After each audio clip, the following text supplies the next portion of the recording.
बिस्मिल्लाहिर्रहमानिर्रहीम। अस्सलामुअलैकुम। ईरानी एटमी प्लांट पर इसराइल और अमेरिका का हमला। इसराइली अखबारात के मुताबिक अमेरिकी वज़ीर दिफा लॉयड ऑस्टिन के पहले दौरा इसराइल के मौका पर इसराइली वज़ीर दिफा का कहना था कि आज का तेहरान बैनुल-अक़वामी सलामती, मशरक़ वुस्ता और इसराइली रियासत के लिए एक स्ट्रेटजिक ख़तरा है, जिसके फौरी बाद इसराइल ने पहले ब्लैकआउट टेक्नोलॉजी की मदद से ईरानी एटमी प्लांट के दिफाई निज़ाम को मुकम्मल तौर से नकारा बनाया और उसके बाद ईरान के एटमी प्लांट पर धमाका करके भारी नुकसान पहुंचाया। ये सब कुछ एक ऐसे वक्त में हुआ जब अमेरिकी वज़ीर दिफा लॉयड ऑस्टिन इसराइली वज़ीर दिफा से मुश्तरका प्रेस कॉन्फ्रेंस में ये बता रहे थे कि अमेरिका ने हाल ही में ईरान के साथ जोहरी मुआहदे में वापसी के लिए बातचीत शुरू कर दी है, जिससे इसराइली हुकूमत को खौफजदा होने की ज़रूरत नहीं। आप देख रहे हैं गोल्डन न्यूज़ चैनल। बराए मेहरबानी वीडियो को लाइक करें, शेयर करें और कमेंट्स बॉक्स में अपनी राय का इजहार करें और चैनल को सब्सक्राइब करें और बेल आइकन पर क्लिक करें ताकि हमारी आने वाली तमाम वीडियोस आप बाकायदगी से देख सकें। जिसके जवाब में इसराइल ने ईरान के एटमी प्लांट पर हमला करके अमेरिका को मुतनब्बे किया कि वो ऐसा करने की हरगिज़ कोशिश ना करे। इस हमले के बाद इसराइली वज़ीर दिफा बेनी गाइंस ने 11 अप्रैल 2021 को अमेरिकी वज़ीर दिफा लॉयड ऑस्टिन से मुलाकात के बाद कहा कि ईरान अमेरिका के तल्लुकात पर इसराइल अमेरिका के साथ मिलकर काम करेगा। इसराइली वज़ीर दिफा का कहना था कि उनकी नज़र में वाशिंगटन इसराइल का पक्का साथी है और वो इस बात को यकीनी बनाएगा कि तेहरान के साथ किसी भी नए सफारती मुआहदे से इलाकाई सलामती पर समझौता नहीं किया जाएगा। अमेरिका इस बात को यकीनी बनाएगा कि ईरान के साथ कोई भी नया मुआहदा दुनिया और अमेरिका और इसराइल के मफादात को तहफ़्फ़ुज़ फराहम करेगा। इससे इलाके में हथियारों की खतरनाक मुसाबका आराई को भी रोका जा सके। ईरान की एटमी तनसीबात पर हमले के बाद अमेरिकी वज़ीर दिफा ने इसराइली वज़ीर आज़म बेंजामिन नेतन्याहू से भी मुलाकात की, जो ईरान को इसराइल का सबसे ख़तरनाक दुश्मन समझते हैं। उनकी हुकूमत ईरान के साथ अमेरिका के जोहरी मुआहदे की माजी में हामी नहीं थी और अब भी नहीं है। उनका कहना है कि ईरान अपनी जोहरी सरगर्मियां वक्ती तौर पर बंद करेगा और बिलाखिर वो जोहरी हथियार बनाने की सलाहियत हासिल कर लेगा। तेहरान का मौक़िफ़ रहा है कि उसका जोहरी प्रोग्राम हथियारों के हसूल नहीं बल्कि तवानाई की ज़रूरियात के लिए है।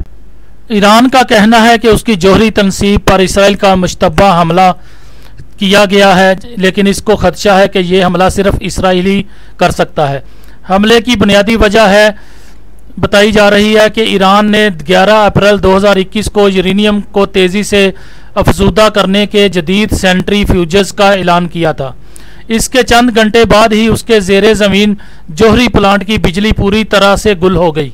ईरानी जोहरी प्रोग्राम के तर्जमान बहरोज़ अफंदी ने ईरान के सरकारी टीवी को बताया कि इससे जोहरी तनसीब को कोई नुकसान नहीं पहुंचा।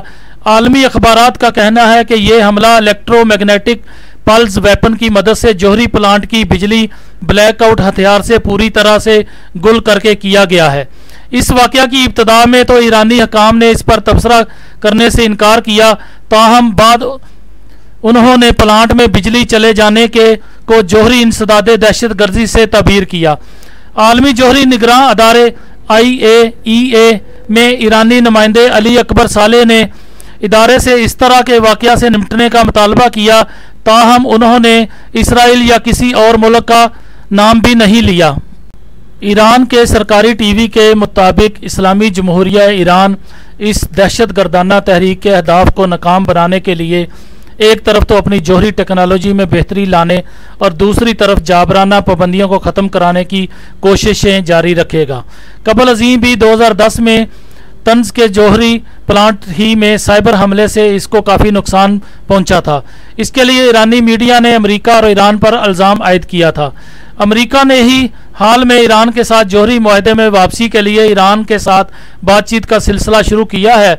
बातचीत दीगर आलमी ताकतों के तवस्सुत से बिला वास्ता, इसके बावजूद इसराइली हुकूमत में खौफ पाया जाता है। साबिक सदर ट्रंप ने ईरान के साथ 2015 के जोहरी मुआहदे से अमेरिका को 2018 में यकतरफा तौर पर अलग कर दिया था।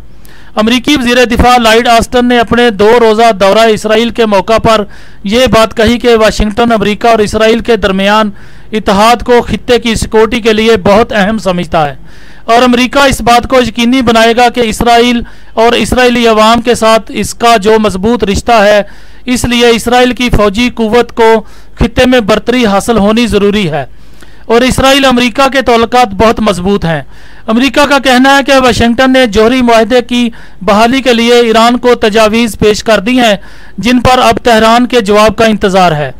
एक अमरीकी अहदेदार ने नामा निगारों से बातचीत करते हुए कहा कि अमरीकी टीम ने इंतहाई काबिल कबूल तजावीज़ पेश की हैं और अगर ईरान मुआहदे की शराइत को पूरा करने के लिए तैयार हो जाता है तो अमरीका भी इसके बारे में मुस्बत जवाब देगा।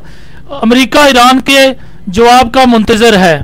अमरीकी सदर जो बाइडन साबिक सदर बारक ओबामा के दौर में होने वाला जौहरी मुआहदा बहाल करना चाहते हैं, जब वो अमेरिका के नायब सदर थे। अक़वाम मुत्तहिदा के मुआयनाकारों का कहना है कि ईरान अपने वादों को पूरा करते हुए जौहरी सरगर्मियों को ड्रामाई तौर पर कम कर रहा है, लेकिन इस सिलसिले में तेहरान का कहना है कि किसी पेशरफ्त से पहले अमेरिका को ईरान पर आयद तमाम पाबंदियों को ख़त्म करना होगा।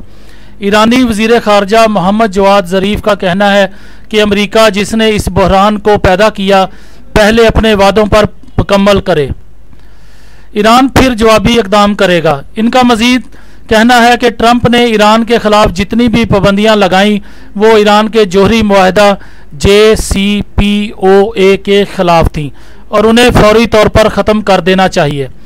वियना मुज़ाकरात में मौजूद ईरानी हुकूमत के नुमाइंदे अब्बास अराक्ची ने दीगर फ़रीक़ैन और अमेरिका की संजीदगी की ज़रूरत पर जोर दिया। उनका कहना था कि इसके बगैर बातचीत जारी रखने का कोई फ़ायदा नहीं। यूरोपीय यूनियन की सदारत में होने वाली ताज़ा तरीन बातचीत में ईरान के अलावा बरतानिया, चीन, फ्रांस, जर्मनी और रूस शामिल हैं। अमरीकी वफद भी वियना में मौजूद है, लेकिन ईरान ने अमेरिका से बराह रास्त मुज़ाकरात से इनकार कर दिया है। यूरोपीय यूनियन के सफारतकार एक दूसरे होटल में मुकीम अमरीकी वफद को मुज़ाकरात में होने वाली पेश रफ्त से मुसलसल आगाह कर रहे हैं। मुज़ाकरात के बारे में यूरोपीय यूनियन की नुमाइंदगी पर बातचीत तामीरी और नतीजा खेज रही।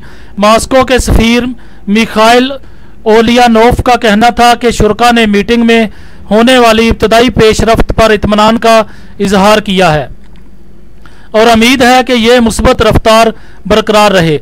जर्मन वज़ीर ख़ारजा हाइकोस मास ने भी बातचीत को तमीरी करार दिया।